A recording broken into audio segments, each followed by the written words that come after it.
Hi, this is Shambhavi. Welcome to my weekly podcast about spirituality, love, death, devotion, and waking up while living in a messy world.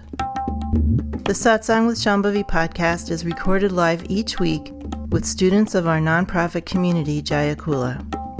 For more information and to find out about attending a satsang, visit jayakula.org. Thanks for listening. Much love to you, wherever and however you are. Take your body to be his yantra, his instrument. This is from Anandamayi, and this is actually soon to be public, but currently private translation. So the word yantra means instrument or device. A yantra is a geometric form that is one of the aspects of the body of a particular deity or guru, or sometimes just a representation of all of the cosmos in a geometric form. You may have seen, for instance, the Sri Yantra. Everybody likes to put that in their yoga studio. So through Satsang, you will be colored in his color, him meaning God. Then you will realize that this entire world is his lila kshetra, and I'll explain what that means, his field of play.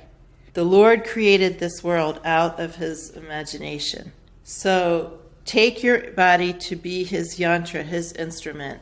What that means is that you are conveying through your activities of body, energy, and mind what is being expressed by this alive, aware reality. So there, according to Trika Shaivism, there is one subjectivity, one subject, one continuous consciousness in all of reality. And each of us, as we're appearing in our quasi-separate form, we are being the self-expression of God. So in that sense, we are an aspect, just like a yantra is an aspect of the body of, say, Durga, if it's a Durga yantra, or Sri Lalita Tripura Sundari, if it's the Sri yantra. Do we have any handy yantras? Could you just pull that down off the wall and we can hold it up? This is a Matangi yantra. Matangi is one of the Mahavidyas, one of the major forms of Durga. It's emanating from the center, and you can see there's a downward facing red triangle there. This indicates that this is a Shakti yantra, that some form of Shakti is emanating this form out of her own subjectivity. This is an aspect of her body. And then it has other outer rings.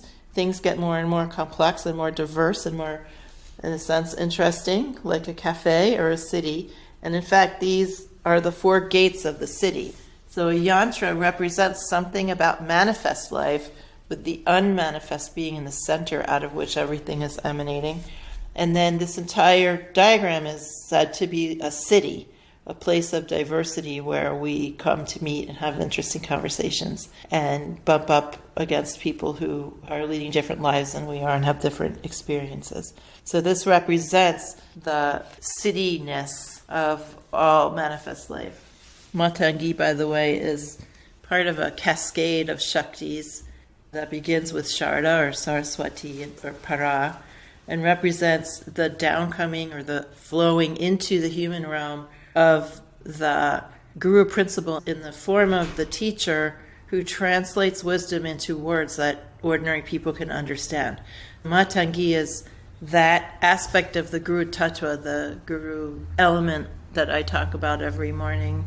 In morning worship, Matangi is the principle or the force that creates the teachers who can speak in words that you can understand, that are now brought into the human realm, onto a human plane, and given in ways that diverse people can understand them. And this is a cascade coming from the principle of speech, or the principle of speech that teaches, of magical speech, the transmission through words.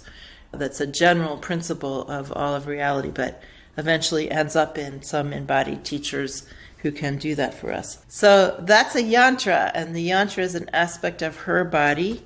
And so Ma is saying, take your own body to be a yantra, a technology, a device through which some form of God or the just this reality is expressing itself, is expressing its nature. Relate to your body as an instrument. And then she goes on to say, through satsang, you will be colored in his color. And one interesting thing is that Ma did not uniformly use male pronouns. In fact, most often she used pronouns that could be interpreted as either male or female. And these are just the ways these things get translated into English, unfortunately. So Ma describes satsang as a slow form of spiritual practice where we're slowly become more and more immersed in our real nature, in wisdom, and slowly our experience becomes full of, saturated with the knowledge, the wisdom of our real nature. When this happens, when you recognize that you're immersed in this living presence and you become more identified with that living presence and you're colored by that living presence with more and more awareness, then you realize the nature of reality. You realize your own nature and the nature of reality, which is that this entire world is his lila kshetra.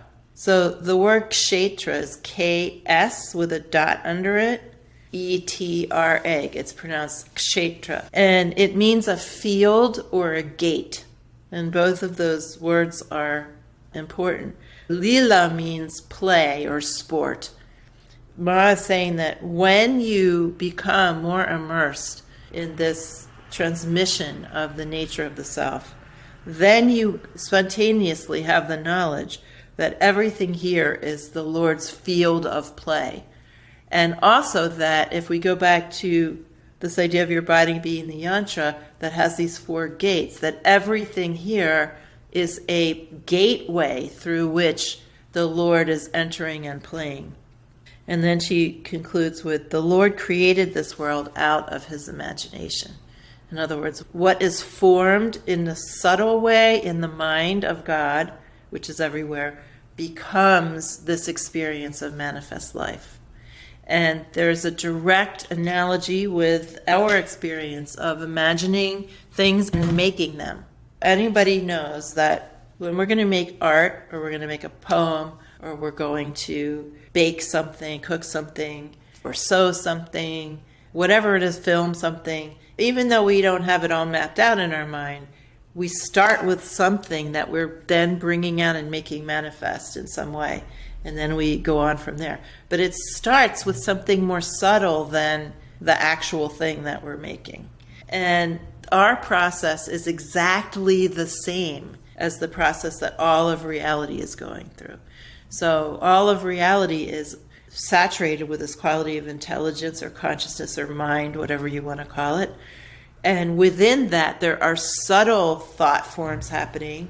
We can't really call them thoughts, but subtle forms are being created, and eventually that results in not a real separate form, but a more tangible experience of form.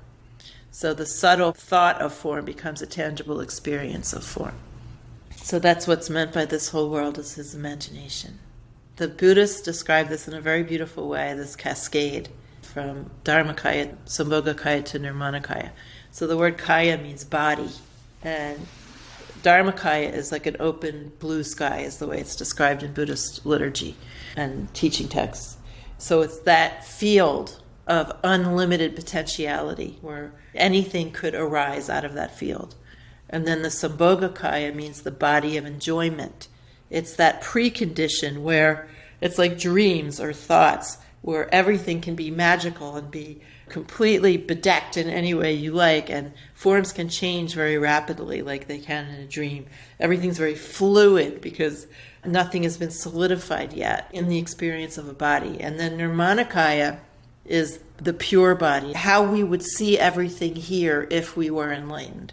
We would see it as pure, but yet very tangible. So Nirmanakaya's beings, for instance, are beings that are coming here to teach us. And then the sort of ultimate view is that Nirmanakaya, Sambhogakaya, and Dharmakaya are all simultaneously. They're not really happening separately. Anything that we experience has a Nirmanakaya aspect, a Sambhogakaya aspect, and a Dharmakaya aspect. And this is what we're trying to discover in our sadhana. That's a kind of a useful way of explaining things. Equanimity is the result of realizing that. So when we realize that we are also made of infinite potentiality, and everything else is too, and that nothing here is fixed, that impermanence is actually a glamorous display, then we have equanimity about what is happening. Our level of reactivity starts to go down and we have more equanimity.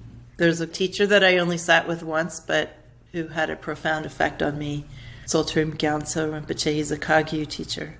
He writes dohas, which are songs of self-realization and teaching songs. One of the lines in one of his songs is, "When I know the three kayas are present naturally," that idea that they're all just here naturally occurring, that brings equanimity. Naturally, we forget all about these complicated practices and explanations for everything. None of it matters anymore. What are the kayas? Kaya means body, an aspect of the body of reality. Dharmakaya means, I don't know exactly how they translate dharma in that circumstance, but the body, or what is giving rise, the sort of fundamental body of the dharma. Sambhogakaya means the body of enjoyment. Sambhogakaya beings don't have as substantial of an experience as we have, and they can fly on clouds and change their clothes just by thinking of it, all that kind of stuff.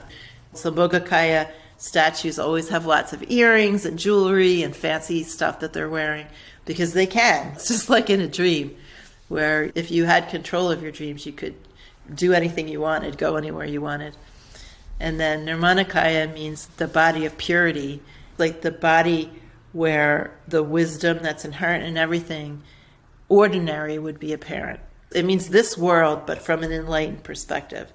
And there's also this idea in Dzogchen of instantly liberating appearances, which means basically seeing instantly the real nature of everything. So let's say you go to work and someone's super crabby that day, and they say something, crabby to you and mean or whatever they do. And instead of being reactive and defending yourself, you instantly recognize the real nature of what's happening, and then compassion can flow out naturally. That's what it means to instantly liberate appearances. Or we get in a traffic jam, and if we were just being in an ordinary mode, we'd get all frustrated or maybe worried about being late. But if we were instantly liberating appearances, we might just laugh and recognize it's all the Leela of the Lord, and just go along with it. Go along with appearances. See where it takes us. I was going to ask you if you could talk a little bit about compassion. It's a total experience. It's an active principle of reality. So it's not something we do with deliberation that has like a set of characteristics that we could imitate or try to deploy in some way. Compassion is actually just pouring out from every aspect of reality. And our heart space is one of the santi that's given to us because of the mercy of this reality, that we have these places in our body that are where we can make contact with these universal wisdom virtues. That's why we use that heart space, that heart santi. But it's uncaused because it's present everywhere eternally. There's other traditions that have this idea that compassion is something, it's part of your behavior or of how you personally feel, and you can cultivate it, you can increase it, something like that. But if something is universally present, it's an enlightened wisdom virtue, you really can't increase it or cultivate it. That's our view. And really all we're doing is removing the obstruction from that natural, spontaneous compassion to be able to manifest more fully, to just do its thing that it's already doing. It's like the sun behind the clouds. If the sun goes behind the cloud, we don't go, oh God, I have to make a sun.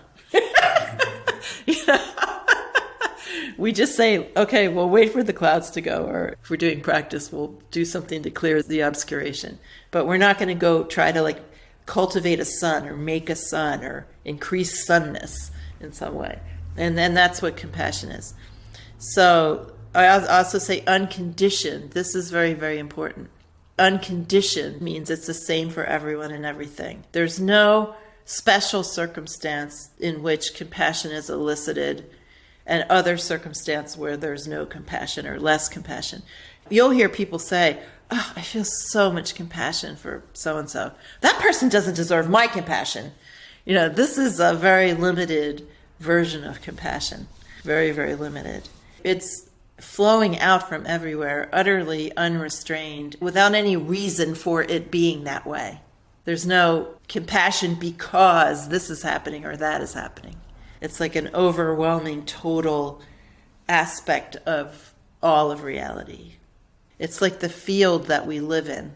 And this is something that you can experience on your own. But when we get to this kind of question, what about suffering? Then I have to do something rather dangerous, which is to say that there are no people and there is no suffering. And this is dangerous for two reasons. One, because there are people here who don't know much about this kind of tradition and will be horrified by that and maybe might never come back. But the other reason is that we are so mired or stuck in the idea that if we have a view that says there are no people and there is no suffering, we are mired in this view that, well, that means that Shambhavi doesn't care about anyone, or teachers or adepts in this tradition don't care about anybody because there's nobody to care about. So you're morally bankrupt, ethically bankrupt in some way. So we have to realize that when we talk about compassion in this way and we talk about people and worlds in this way, we really have to step out of, or at least entertain the possibility that when we say that these are non-dual traditions, we actually mean it. That we're not just like using some cute buzzword, but there's actually some thoroughgoing consequences of non-dual experience, which is that there's only one self continuous in all of reality. There are no individuals. There are the real appearings, not appearances, appearings or arisings out of the body of this one consciousness, out of itself. It causes to appear within itself all worlds and all people, and all animals and plants and things like that. And it is putting on this gigantic display of creative self-expression for its own enjoyment. And within that, its own nature is compassion. So it can do nothing but feel compassion. For instance, the best analogy is that we go to the movies and we see things that make us cry. And we also see things that are horrifying, murder and mayhem, and we enjoy that in the movies. And we can have all of these emotions and all of these feelings, even though it's not real, we say to ourselves. So this alive aware reality is experiencing a full complement of emotions, just like it was at the movies all the time. And we are the movie. But the thing is, the movie is an aspect of its own self. Abhinavagupta describes Lord Shiva as an artist, and we are the works of art. Lord Shiva is finding beauty in all of this and feeling compassion, which is not, it's not that. That's a very limited form of compassion. Compassion's like this river, this endless river of feeling with, feeling along with, and wanting the best. Feeling along with. Compassion, feeling with. It's not, that's what we think of as compassion, right? I feel sorry for you. I feel so badly for you. That's like a very, very impoverished idea of a compassion. Again, if you can get a little bit of a sense of the feeling of it, that's the best thing. This was the biggest transmission I ever got from Ma. And I know it's hard to kind of grok, but this is the teaching in the tradition. This is also the transmission. Coming back to what you had started with in terms of the Yantra, so does that mean that we are Yantras as well from that compassion? We have that possibility. We have that possibility. Mm-hmm. And then all the analogies that you're speaking about, like theater, performance, production, I'm feeding like a sort of predeterminism into that. No, because it's all improvisation. If we are instruments of Shiva, then where did our own agency come in? There is no our own.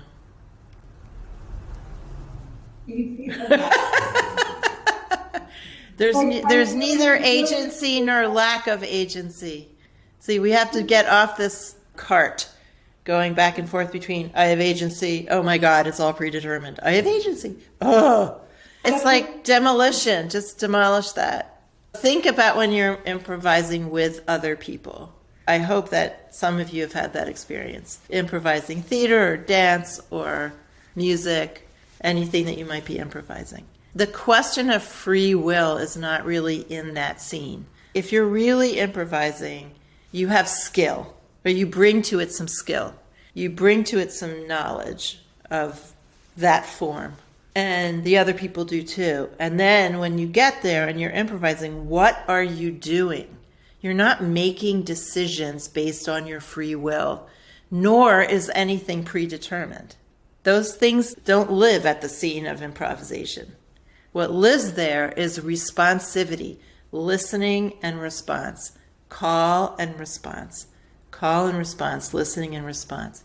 That's what lives there. KL, call and response. So we don't have to worry about our free will or predetermination. We don't have to worry about those things that's not the track we're on. Where we are is we want to have knowledge and skill so we can play in this game of improvisation. So we can have that experience of being in the zone of this total listening and total responding. That's the joy, that's the pleasure, that's the game. And then, who cares about free will? It's a potato chip compared to that, an old stale potato chip.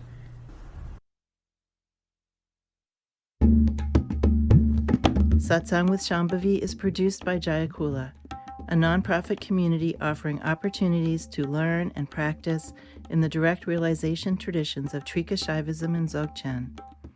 If you enjoyed listening, please help us keep this podcast and many other teachings open to all by making a monthly or one-time donation. Visit jayakula.org to make a donation and explore more of our offerings.